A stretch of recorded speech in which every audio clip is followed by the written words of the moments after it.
Hello everyone, this side Bharti and आज हम बात करने वाले हैं बाइपोलर डिसऑर्डर के बारे में। बाइपोलर डिसऑर्डर क्या होता है, इसके अंदर और क्या क्या होता है। इसके अंदर सिर्फ और सिर्फ मेनिया ही होता है या फिर डिप्रेशन भी होता है या फिर एक ही कंडीशन होती है। मतलब होता क्या क्या और किसकी वजह से ये हो रहा है और क्या क्या सिम्टम हमें देखने के लिए मिलेंगे। और लास्ट में हम बात करेंगे ट्रीटमेंट के बारे में कि क्या अगर किसी पेशेंट को बाइपोलर डिसऑर्डर हो गया तो हम उसका ट्रीटमेंट क्या देंगे। तो इन सारे टॉपिक्स पे आज हम बात करने वाले हैं इस वीडियो के अंदर। तो लास्ट तक जरूर बने रहिए एंड कोई भी पॉइंट मिस मत करना, स्किप मत करना, ताकि आपको कंप्लीट जानकारी मिल जाए। तो बात कर रहे हैं आज हम बाइपोलर डिसऑर्डर के बारे में। देखो, बाइपोलर मीन्स दो, बाई मीन्स दो, डबल चीज के लिए लगाते हैं हम बाई। ठीक है, तो बाई इसलिए लगाया है ताकि इसके अंदर दो चीजें हैं।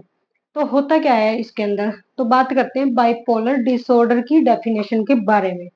क्या है बाइपोलर इफेक्टिव डिसऑर्डर? बाइपोलर क्या है? एक इफेक्टिव डिसऑर्डर है, मतलब ये हमारी बॉडी के ऊपर इफेक्ट डालता है, इसलिए हम इसको क्या बोल रहे हैं, effective.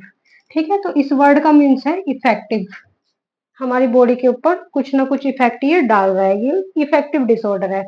Is characterised by episodes of both mania and depression. देखो, मैंने स्टार्टिंग में ही आपको बताया कि बाई लगा है, इसका मतलब इसके अंदर दो चीजें होंगी। तो इन्होंने बोला है कैरेक्टराइज बाय एपिसोड्स ऑफ, मतलब इसके अंदर दो दो एपिसोड्स हैं। कौन कौन से? मेनिया एंड डिप्रेशन, ये दो इसके अंदर हमें देखने के लिए मिलेंगे। जब ये भी कहीं पे बात आए बाइपोलर डिसऑर्डर, इट मीन्स इसके अंदर दो चीजें हैं। डिप्रेशन भी हो सकता है पेशेंट को और मेनिया की कंडीशन भी देखने के लिए मिल सकती है। ठीक है, इसलिए ये दो कोज से मिलके बन रखा है, दो बीमारियों से मिलके बना हुआ है। ठीक है जी। फिर क्या है, even patient have only manic episodes ही वुड बी डायग्नोज एज पर बाइपोलर डिसऑर्डर। अगली लाइन इन्होंने क्या बोली है कि सम टाइम कुछ पेशेंटों में डिप्रेशन नहीं होता है, सिर्फ और सिर्फ मेनिया होता है, और कुछ पेशेंटों में डिप्रेशन होता है, मेनिया नहीं होता है।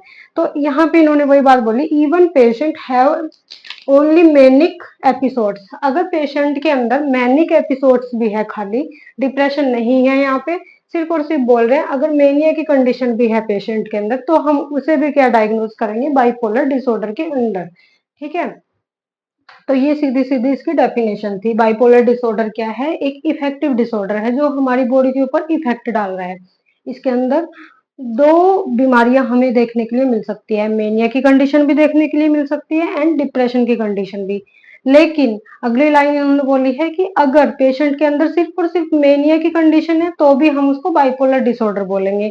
अगर पेशेंट के अंदर डिप्रेशन की कंडीशन है तो भी समटाइम हम उसको डायग्नोज करते हैं डिप्रेशन, लेकिन इसमें मेन रहता है मेनिया की कंडीशन।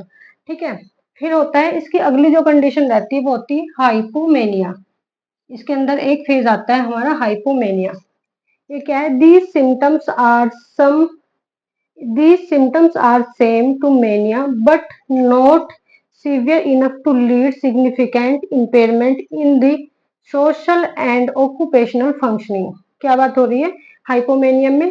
कि जो ये सिम्टम्स हैं सेम होंगे मेनिया के जैसे बट सिवियर नहीं होंगे। ठीक है, हाइपोमेनिया मीन्स कम, हाइपो मीन्स कम, जैसे हमारी शुगर कम हो जाती है, हाइपोग्लाइसीमिया हम उसको बोलते हैं, तो वही चीज यहाँ पे लगाइए, हाइपो। हाइपो मीन्स में कम चीज को बोल रहे हैं। तो यहाँ पे क्या हो रहा है, मेनिया जो है उसके जो सिम्टम्स है मेनिया के वो कम है। ठीक है, और वो क्या कर रहा है, lead significant impairment in the social and occupational functioning. और क्या लीड कर रहा है, अगर उसके सिम्टम्स कम भी हैं तो ये हमें सोशली एंड ऑक्यूपेशनली फंक्शन को क्या कर रहा है, लीड कर रहा है। ठीक है, फिर क्या आता है हमारा मिक्स एपिसोड्स। अब आ गए मिक्स, मतलब कुछ कुछ चीजें मिक्स हो गई। अब कह रहा है both manic and depressive symptoms are present. Mix में क्या बोल रहा है ये, मैनिक सिम्टम्स भी होंगे इसके अंदर और डिप्रेशन वाले सिम्टम्स भी प्रेजेंट होंगे, तो इसको बोलते हैं हम मिक्स एपिसोड्स। इसके अंदर हमें मिक्स मतलब दोनों चीजें क्या हो जाएंगी, मिक्स हो जाएंगी। डिप्रेशन भी देखने के लिए मिलेगा हमें इसके अंदर और मेनिया की कंडीशन भी। ठीक है, तो होपली आपको ये समझ में आया होगा। अब हम बात करेंगे अगर तो किसी पेशेंट को मेनिया या डिप्रेशन या फिर आप बोलो बाइपोलर डिसऑर्डर हो ही गया है, तो आप कैसे पहचानोगे? कुछ ना कुछ सिम्टम्स उसके अंदर दिखेंगे। तो उन सिम्टम्स के बारे में अब हम बात करेंगे कि कौन कौन से सिम्टम आपको पेशेंट के अंदर देखने के लिए मिल सकते हैं। सो अब हम बात करने वाले हैं साइन एंड सिम्टम के बारे में। अगर किसी पेशेंट को बाइपोलर डिसऑर्डर आपको लग रहा है तो कौन कौन से सिम्टम देख के आप डायग्नोज करोगे। कुछ ऐसे सिम्टम जो बाइपोलर डिसऑर्डर वाले पेशेंट के अंदर हमें दिखाई देते हैं, तो वो कौन कौन से सिम्टम्स हमें देखने के लिए मिल सकते हैं। तो फर्स्ट नंबर पे रहता है mania. Mania means hyper active, जब पेशेंट हाइपर एक्टिव हो जाता है, ठीक है, उसे इतना ज़्यादा गुस्सा आ जाता है कि वो खुद को कंट्रोल नहीं कर पाता, ठीक है, तो हाइपर एक्टिव हमें देखने के लिए मिलेगा। सेकंड आएगा एलिवेटेड मूड और इरिटेबल मूड, इरिटेट सा रहेगा वो पेशेंट, उसका किसी भी काम में मन नहीं लगेगा, ठीक है। Level increase level of psychomotor activity, psychomotor activity का लेवल भी क्या हो जाएगा, इंक्रीज देखने के लिए मिलेगा। एनर्जी लेवल भी बढ़ा हुआ मिलेगा। इसमें एक चीज़ कॉमन है, सारी चीज़ें हमें इंक्रीज मिलेगी, डिक्रीज कुछ भी नहीं मिलेगी, ठीक है। तो क्या होगा, अगर कोई पूछेगी क्या होगा तो हर एक चीज़ बढ़ी हुई मिलेगी।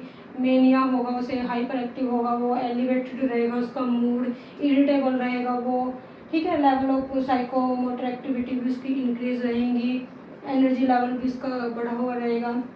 फाइट ऑफ आइडियाज़, वो क्या करेगा, अपने आइडियाज़ के साथ खुद ही फाइट करता रहेगा और ओवर थिंकिंग करेगा। कभी वो सोचेगा नहीं मैंने ये ठीक सोचा है, कभी वो सोचेगा कि नहीं ये चीज़ गलत है, मतलब अपने आइडियाज़ में उलझा रहेगा और ओवर थिंकिंग करेगा। कभी सोचेगा मैं ये कर दूंगा, मैं वो कर दूंगा, इसने मेरे साथ ये किया है तो मैं ये कर दूंगा, तो ऐसे ऐसे विचार उसके मन में आएंगे, ओवर थिंक करने लग जाएगा वो, ठीक है।